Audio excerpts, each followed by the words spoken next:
السلام عليكم ورحمة الله وبركاته أصحابي سو دوادا cilaan macaan cilaan qurux badan maasha Allah yaska design walaalayaal ii soo dhawaada qofkii cilaan barasho raba maasha Allah diyaar waaye saaluunka cilaankan barnaa makeupta timaha cidiyaha sida loo geliyo sida loo hagaajiyo nooc kasta oo saaluun ku imaada waan barnaa sawti magoya feestu halii soo dhawaado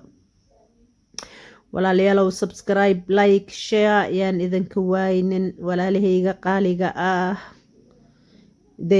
waxa aan idin canaananaya ama waxa lii sameeya aan u leeyahay maasha Allah waxaan ogahay inaan Soomaali Maxamed ka dhashay alxamdulilaahi rabbil caalamiin